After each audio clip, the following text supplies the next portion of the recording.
안녕하세요. 교과서 241쪽 우리말의 변천에 대해서 한번 보도록 하겠습니다.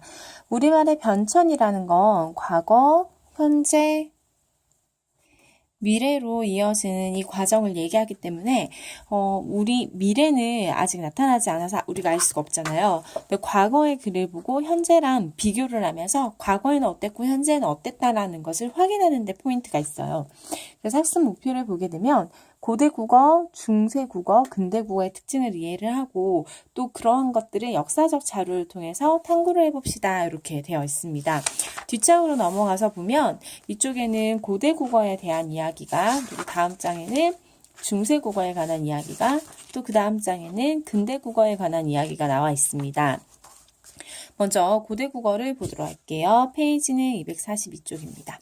고대 국어는 훈민정음 창제 이전을 이야기를 하고요. 우리가 고대 국어라고 얘기를 하면 보통 14세기까지 얘기를 합니다. 왜냐하면 훈민정음 창제가 1443년이기 때문에 세기로 계산을 하면 15세기죠. 그래서 14세기 이전을 고대 국어라고 얘기를 합니다. 훈민정음이 15세기 창제가 됐다는 얘기는 14세기에는 우리말이 없었죠. 그래서 이 한자의 뜻을 빌려서 쓰고요. 또는 음을 빌려서 쓰기도 했었습니다. 이러한 표기 방법에 따라서 우리나라에 형성된 독특한 표기법을 차자표기법이라고 하고요. 한자의 음과 뜻을 사용하는 것을 이야기를 하죠. 또 고대 국어에서는요. 자음 체계가 예사소리 계열을 기본으로 하고 있고요. 된소리가 아직 존재를 하지 않았다는 거, 거세소리는 있었다는 걸로 판명이 되고 있습니다. 고대 국어의 음절 끝소리의 자음은 오늘날과 다르게 그 끝소리가 그대로 발음이 되어서 만약에 있다? 이런 거 우리는 오늘날 있다라고 얘기를 해서 있다 이렇게 발음을 한다면 중세 시기에는 있다를 이즈다 이렇게 발음을 한 것으로 보여집니다.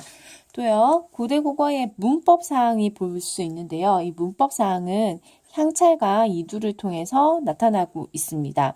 향찰은 우리말의 차자표기 중에 가장 완성된 형태를 가지고 있어서 조사까지 다 표현을 할 수 있었는데요.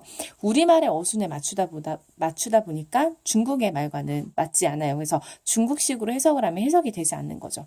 이 옆에 보면 차자표기법의 대표로 향찰과 이두가 있다고 나와 있습니다. 체언 뒤에 온 조사로는 주격, 관형격, 부사격 뭐 이런 것들이 있었고요. 활용을 이미 하고 있었다는 거. 높임법의 체계에서는요. 주체랑 객체는 보이지만 또 상대 높임은 잘 확인이 되지 않았다는 것이 나타나고요.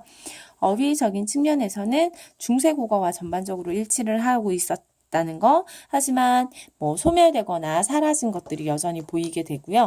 또 그 중에서 6세기 초엽이 지나가게 되면 한자어의 위주로 글자들이 바뀌고 있음을 말하고 있습니다.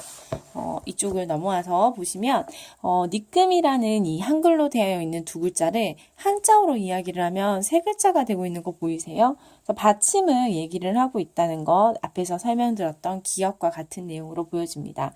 근데 이거는 영동군, 본, 길동군이라고 얘기를 해서 이 영자가 길영자예요. 그러니까 영동군이라고 이름을 정리를 했는데 원래는요. 이건 동동이니까 이게 길동군이라고요. 그래서 한자에 음을 따가지고 왔는데 이 음을 앞으로 보내고 그 뜻글자를 가지고 와서 지명을 변경한 것을 이야기를 하고 있습니다. 두 번째는 이 단어들을 통해서 높임 표현 중에서 주체 높임과 객체 높임을 설명을 하고 있는 그림이네요.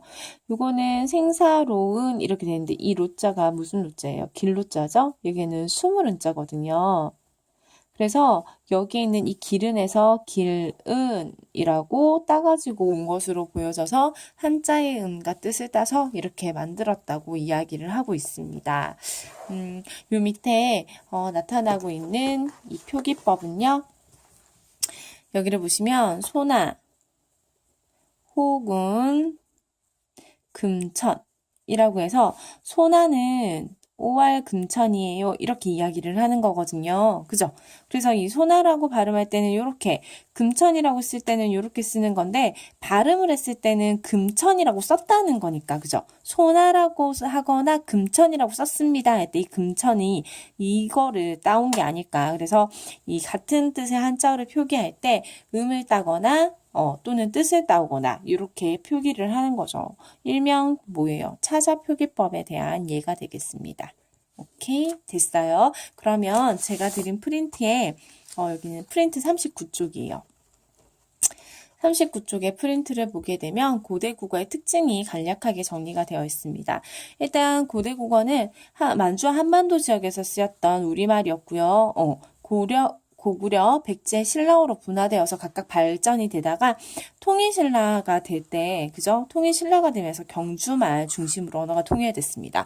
그래서 처음에 말이 통일이 됐을 때는 선생님 쓰고 있는 아마 이 경상도 말이 표준어가 아니었을까 생각이 듭니다. 두 번째는 이 차자표기법인데요. 한자가 유일한 문자였던 시절에 한자의 음과 뜻을 사용을 해서 우리말을 표기를 했었던 것으로 보여집니다. 굳이 분석을 하면 우리말 문장에서 구체적인 의미를 가진, 그러니까 우리가 지금 오늘날 쓰고 있는 명사 같은 체언 있죠, 체언.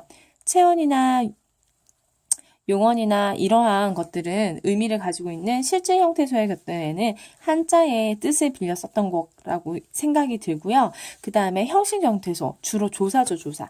조사들은 대개 음을 빌려서 사용을 한 것으로 보여집니다. 그래서 여기 보면 손을 씻다라는 표현을 이렇게 쓴 것으로 보여지는데 이거를 수을 세다 이렇게 얘기를 해서 손을 씻다 이렇게 발음한 것으로 보여진다고요. 그래서 의미를 가지지 않는 형식 형태소는 한자의 의미를 가지고 있는 한자의 뜻을 의미를 가지고 있는 실제 형태소는 한자의 뜻을 가지고 온 것으로 보여집니다. 차자표기법 중에서 가장 발달한 형태는 바로 이 향찰인데요. 한자의 음과 뜻을 빌린 차자표기 방식 중에 하나이면서 한가를 표기하는 데 씁니다. 가장 큰 특징은요. 훈차와 음차를 이용을 하고요. 우리말의 문장 표기를 완성을 하면서 어순으로 글자를 배열을 하고 있고 전체를 적을 수 있는 가장 종합적인 체계를 갖춘 글로 보여집니다. 고대 국어는 여기까지 하도록 할게요. 수고하셨습니다.